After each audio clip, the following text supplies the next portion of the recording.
It's Monday, September 1st. In the headlines, Energy Minister Darryl Vaz shares plans for Jamaica Public Service license. In business news, Unicomer Group announces first female managing director, Anne-Marie Walters. Regionally, Guyana goes to the polls today.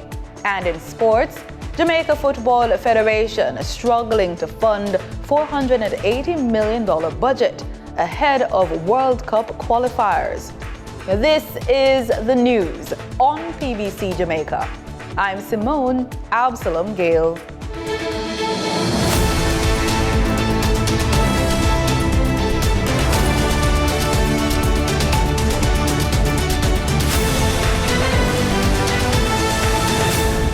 The Jamaica Labour Party has issued a notice that it intends to purchase Jamaica Public Service, JPS, if it does not agree to the government's licensing terms. Energy Minister Darryl Vaz shared the details in a message explaining plans are being put in place to make electrical energy more reliable and affordable. In a message to Jamaicans, Minister Vaz notes the country's electricity costs remain the highest in the region, bemoaning the company's reliability. Particularly in the face of hurricanes. This is unacceptable. We only have to remember Hurricane Beryl 1 year ago and the intervention that I as minister with the support of my administration had to make on behalf of the Jamaican people after JPS failed on several occasions to meet the restoration deadlines. He says the current JPS license is flawed and urgently needs reform. This past July presented us with a first opportunity in a generation to reform the system and put Jamaica first. Without decisive government intervention, the existing arrangements would have remained in place for at least another decade. The Jamaica Public Service Company currently holds a license to operate until July 2027. We have made it abundantly clear we will not renew the license on the same terms. In the meantime, JPS is required to continue operations under the conditions outlined in its existing licenses. He adds that JPS holds a monopoly on transmission and distribution, with a legal right of first refusal to replace generating assets. This stifles real and robust competition in the sector. 2, there is no independent system operator, which creates a conflict of interest in 2 distinct ways. JPS can prioritize its own generation, even when cheap alternatives exist.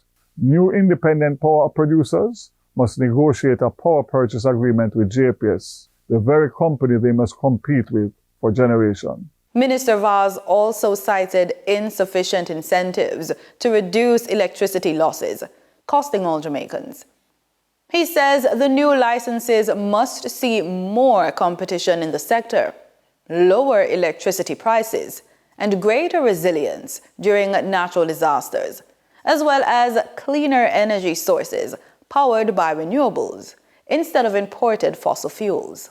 To achieve these goals, we will introduce greater competition in the electricity sector, implement stronger regulations where competition is limited, leverage technology and innovation to reduce system losses and improve reliability and resilience. The Island Traffic Authority is advising the public that 3 of its service hubs, examination depots, will be used as polling stations on General Election Day, September 3. These are the Swallowfield Service Hub in St. Andrew, Spanish Town Service Hub in St. Catherine, and the Montego Bay Service Hub in St. James. Regular operations at these locations will therefore be suspended on the day. Customers who are seeking to acquire driver and vehicle management services may visit another service hub, which will be fully operational, with staff being allowed the required time off to exercise their right to vote, pursuant to the Representation of the People Act. Regular operations will resume at all locations on Thursday, September 4, 2025 at 8:30 a.m. During the period, customers may also contact the Island Traffic Authority via email at info at ita.gov.jm or via the entity's social media pages. Organizing an election is a complex undertaking that requires meticulous planning and coordination. To ensure the process runs smoothly, the Electoral Office of Jamaica has employed thousands of personnel and implemented various measures to facilitate a secure and efficient voting experience. Chanel Matthews outlines some of the details on these preparations in this report. As Jamaica prepares for this important election, the extensive planning and dedicated workforce underscores the country's commitment to a transparent and secure democratic process. The electoral process in Jamaica involves significant logistical efforts. The Electoral Office of Jamaica has reportedly employed over 35,000 individuals to assist with election activities. These efforts are aimed at ensuring transparency and efficiency on election day. We engage a lot of persons external to the organization to assist us in terms of the logistical side of it. We depend on the security forces to assist us. We engage private persons to be what we call logistical coordinators to deal with all the logistical issues. On election day, operations are scheduled to begin at 7 a.m. and conclude at 5 p.m.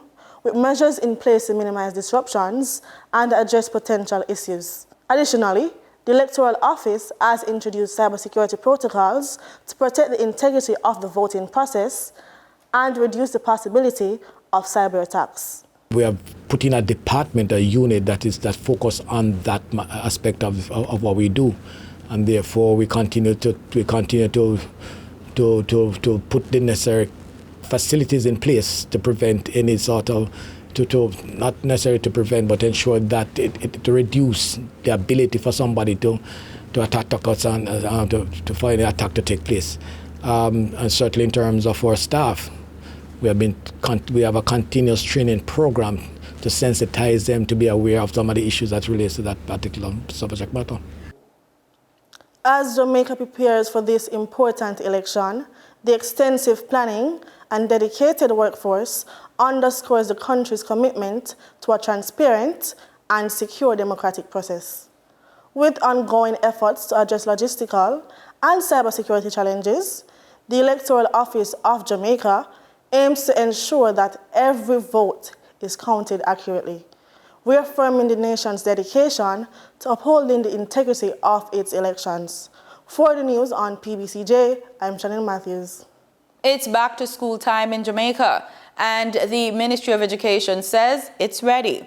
Portfolio Minister Dr. Dana Morris-Dixon, in an address to the nation, has outlined new measures from literacy to nutrition to transportation and infrastructure to support students this year. Denita Rodney has that story. As the new school year begins, the Ministry of Education is promising better outcomes for students with literacy as the top priority. Literacy remains the top priority of the ministry. We want all our children to be confident readers at their grade level. It is for that reason we have timetabled reading in schools for grades 1 to 3 across the country, and will also be providing more storybooks to our schools to help increase literacy. Dr. Dana Morris-Dixon continues saying support for children with special needs is also expanding, with a new diagnostic center set to open in Portland. I am so happy to let you know that we will complete a new diagnostic center at CASE in Portland. As the number of special needs students is expected to rise, we are preemptively building out the diagnostic capacity to identify and support our children with special needs. She shares that the government is also investing in student nutrition, budgeting for daily hot meals and for breakfast and lunch in underperforming schools. We know that hungry children cannot learn. $9 billion is allocated to provide our children or needy children with a hot meal 5 days per week. For our children in underperforming schools, a separate $1 billion has been allocated to provide them with breakfast and lunch. We will also roll out our new national school nutrition policy that will raise the standards for school meals. In addition, hundreds of millions have been spent on new classroom furniture, termite treatment, upgraded labs, and school infrastructure improvements at 22 institutions. This year, we have made significant investments to enhance the teaching and learning environment. A total of $300 million has been spent purchasing new furniture, $100 million for termite treatment in schools, $400 million for the upgrading of existing TVET labs in collaboration with Heart NSTA Trust. We will also be providing much needed equipment for our biophysics and chemistry labs across the country. We're also continuing to upgrade our school infrastructure. $628 million is allocated for 202 schools this academic year. But my friends, education is not just about buildings, policies, or programs. It is about our children. The minister also appealed to teachers and students to remain engaged and committed, reminding them that strong partnerships between home and school are key to student success. Reporting for the news on PBCJ, I am Danita Rodney.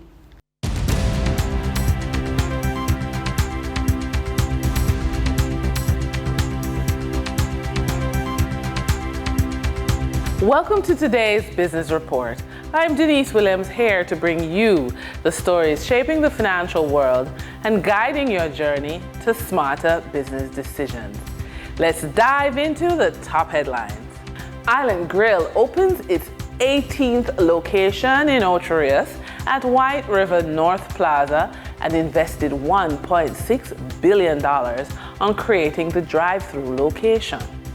This new location is the start of an aggressive expansion strategy driven by double-digit revenue growth due to customer loyalty and an industry boom. This has resulted in longer operating hours at its new store in order to meet increased customer demand. Executives of listed companies have advised the public of their buying and selling activities. Supreme Ventures Limited has advised that on August 27, 2025, a connected party purchased 11,004 Supreme Ventures shares, and a senior manager sold 172,204 Supreme Ventures shares. Sagicor Group Jamaica Limited has advised that a connected party sold 150,000 shares on August 26, 2025. Sagicor Jamaica has also advised that the trustee of the SLJ Employee Share Purchase Plan purchased 300,187 Sagicor Jamaica shares on August 28, 2025. Unicoma Group recently announced the appointment of Anne-Marie Walters as Managing Director of its Jamaica-based operations. Walters' appointment marks a historic milestone for Unicoma Jamaica as she becomes the first woman to serve as a Managing Director of the Jamaica operation, which includes Quartz Jamaica in its 66-year history. She has been serving in the role effective June 9, 2025. The newly appointed Managing Director of Unicoma Jamaica will have oversight of subsidiaries Quartz Jamaica, Ashley Furniture, Lucky Dollar, Radio Shack, Quartz Optical, and Ready Cash. For the trading period ending August 29, 2025, these were the most actively traded stocks.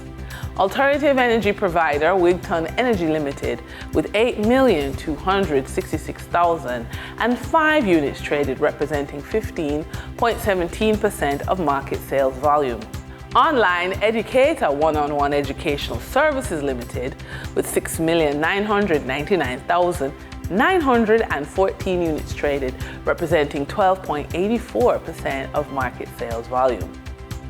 Healthcare distribution firm Medical Disposable and Supplies Limited with 4,999,626 units traded, representing 9.17% of market sales volume. We now shift our focus to the Forex market rate set by the Bank of Jamaica. On August 29, 2025, the Bank of Jamaica reported US 64.06 $50.32 million purchased and US $54.81 million sold by Forex traders. Forex traders earned $1.56 per dollar, selling the US at $161.09 and buying the US at $159.53.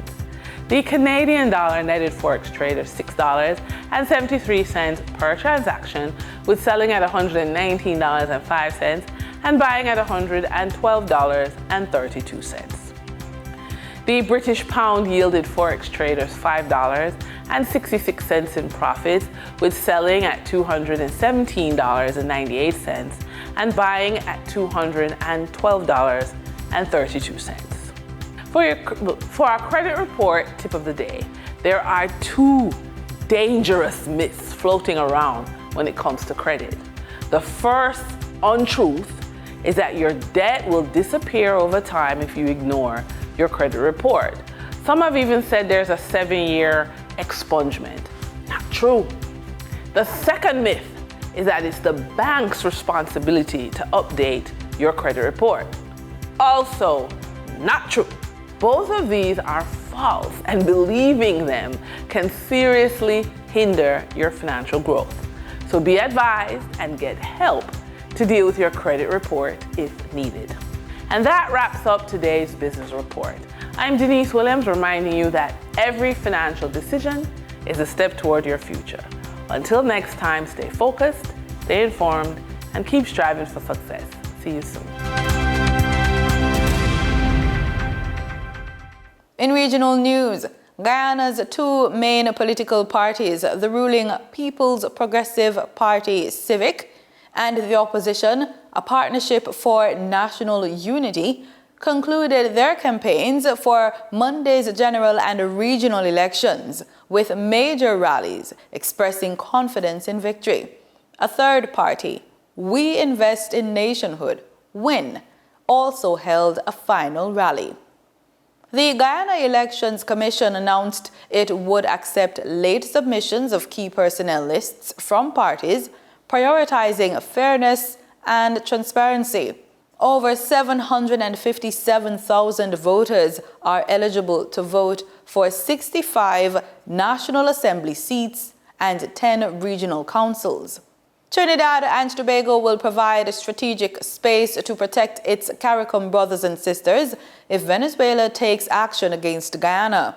This assurance came from Prime Minister Kamla Persad-Bissessar, who was responding to questions from reporters on the possibility of Venezuelan aggression towards Guyana. TTT News' Sinin Lala reports. Should Venezuela move against Guyana, it is then that we will offer any space here to protect our CARICOM brother and sister. Speaking after a meeting with Grenadian Prime Minister Dickon Mitchell, Prime Minister Kamla Persad-Bissessar addressed the possibility of Venezuela moving against Guyana and tensions involving the United States. The Prime Minister also responded to questions about Trinidad and Tobago's alliances, particularly with the U.S. We are in alliance with anyone, anywhere who will help us fight drugs, crime, guns, criminals. We are in alliance with any such countries and persons, anywhere.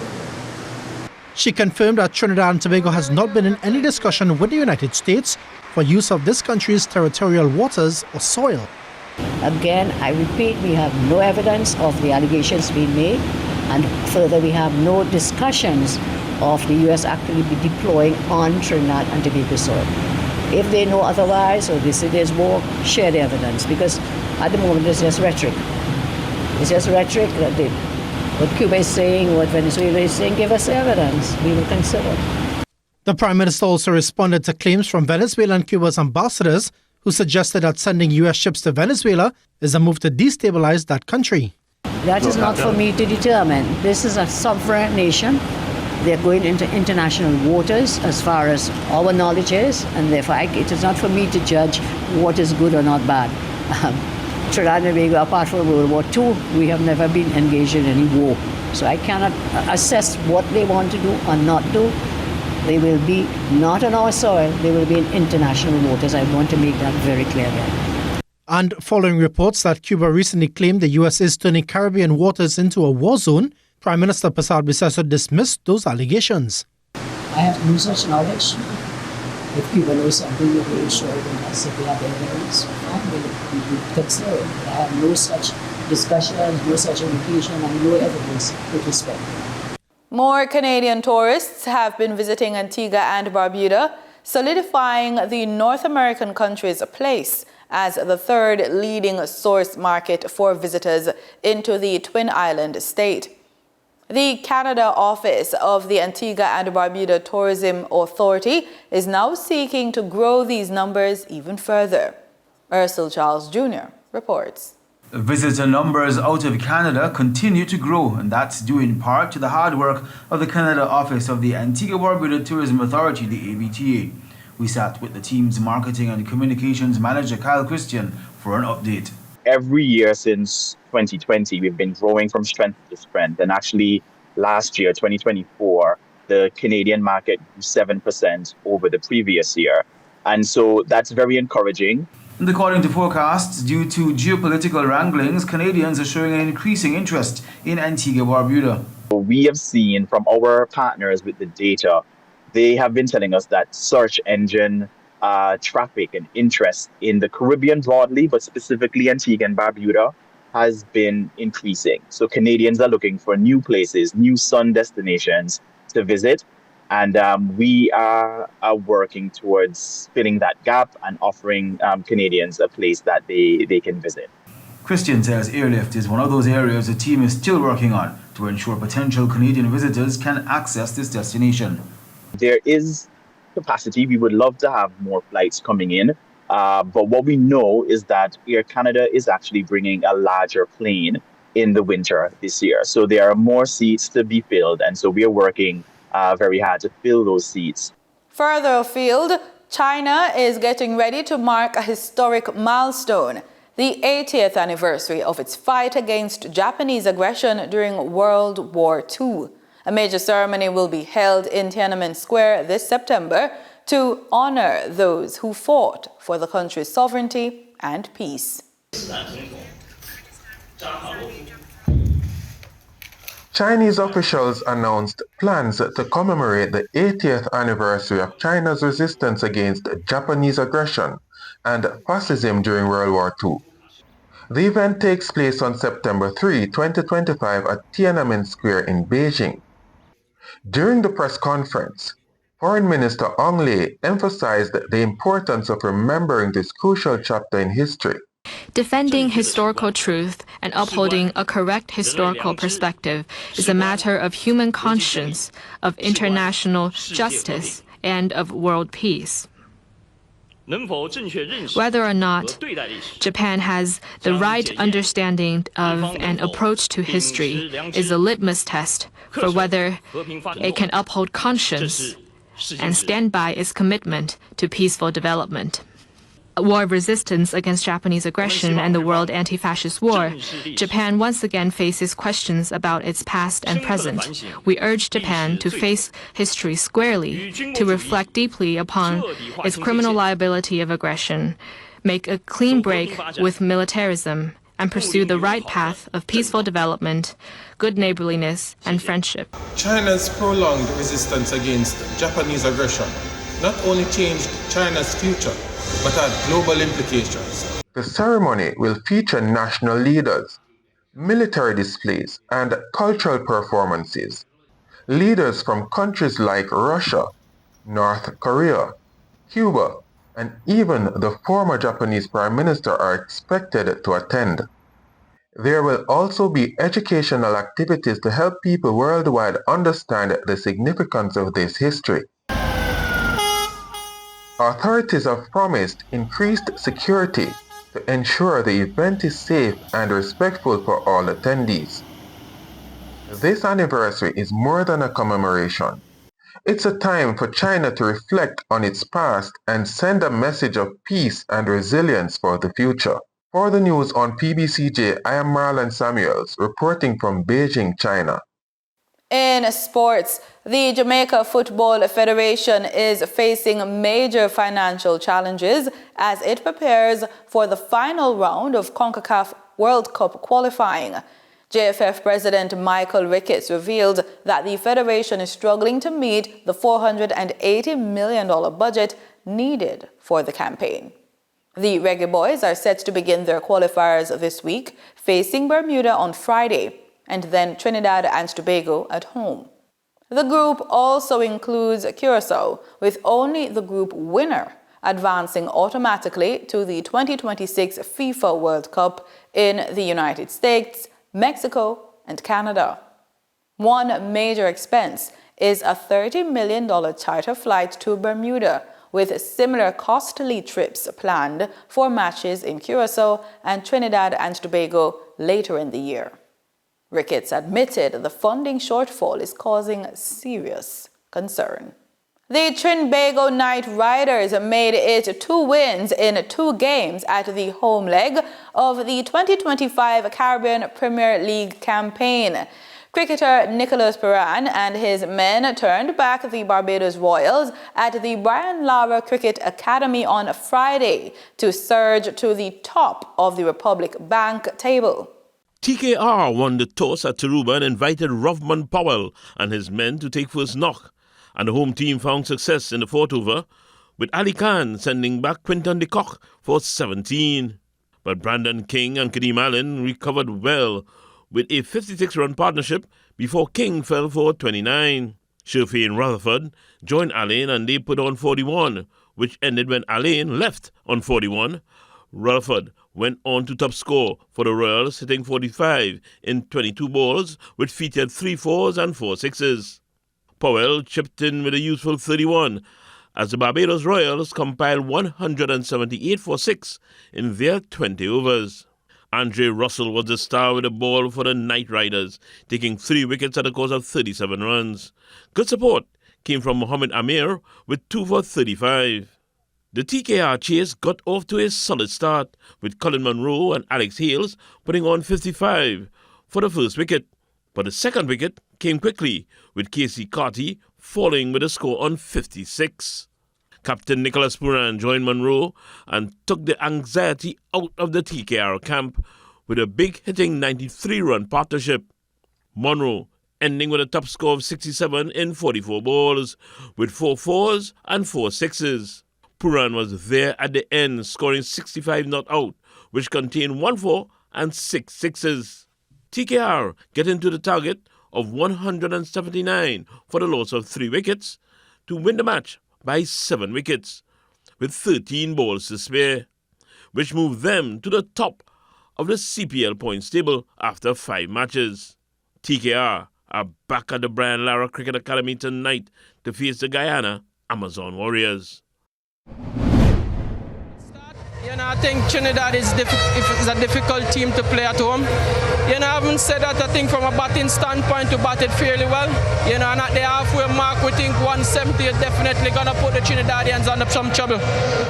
TKR captain Nicholas Puran was instrumental in eclipsing that challenging total, and he expressed pride in the approach his men took towards the task.